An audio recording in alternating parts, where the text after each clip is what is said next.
Swati hospital के floor पर गिरकर रो रही थी। उसका पति जिंदगी और मौत के बीच झूल रहा था। डॉक्टर ने बस इतना कहा, अब बस ऊपर वाले के हाथ में है। स्वाति के आंखों में सिर्फ एक सवाल था, आखिर क्या हो गया मेरे पति के साथ उस गांव में। स्वाति ने ठान लिया और चली गई उस पुराने घर की तरफ, जहां से हर दरवाजा चीखता था और हवा में कोई दर्द छुपा था। वो पुराने घर के अंदर गई। चुड़ैल की आवाज आई, वापस चली जा, वरना उसी तरह तू भी मरेंगी। पर स्वाति ने चिल्लाकर कहा, नहीं, मुझे बताओ मेरा पति क्यों, उसने क्या बिगाड़ा तुम्हारा। चुड़ैल सामने आई। उसका चेहरा और जिस्म जला हुआ था, लेकिन आंखों में बस आंसू थे।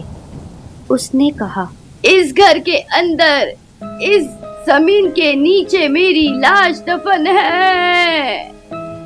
मैं उसकी पत्नी थी। उसने मुझे मार दिया और सबको कह दिया कि मैं भाग गई किसी के साथ। उसी ने मुझे जलाकर इस जमीन में छुपा दिया। सालों से यहाँ बंद हूँ, किसी ने मेरी आवाज नहीं सुनी। स्वाति ने घर के कोने में पड़ी एक पुरानी कुल्हाड़ी उठाई और उस जगह मिट्टी खोदना शुरू की। थोड़ी ही देर में एक जल चुकी लाश निकली। साड़ी के कुछ टुकड़े, एक पायल और एक लोहे का कंगन मिला। स्वाति के आंखों में आंसू भर आए। स्वाति ने कहा, तुम चुड़ैल नहीं हो, तुम भी किसी की पत्नी थी। उसने गांव के मुखिया को बुलाया और सबके सामने कहा, ये घर सिर्फ एक राज नहीं, एक लाश को छुपाए बैठा है, जिसका पति अभी भी जिंदा है। गांव के लोगों ने उस आदमी को पकड़ा जिसका सच सामने आ चुका था, और उस घर के अंदर ही उस औरत का अंतिम संस्कार हुआ।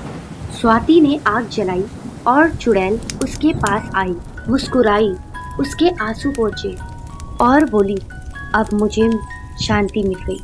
तुम्हारा पति बच गया क्योंकि तुमने मुझे इंसाफ दिलाया। उसी वक्त हॉस्पिटल से खबर आई, स्वाति, अब तुम्हारा पति बिल्कुल ठीक है।